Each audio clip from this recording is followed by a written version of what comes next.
చక్కనమ్మ పైడి బొమ్మ తేనె నవ్వుల జాబిలమ్మ లేని సాకులు చెప్పకమ్మ పట్టుబోని కట్టవమ్మ నాన్నయదపై నిన్నటిదాకా అల్లరి ఆటలు ఆడినా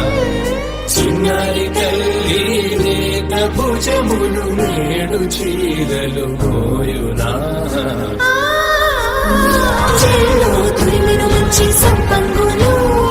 మెల్లో మిలమిల మెరిసే హారములు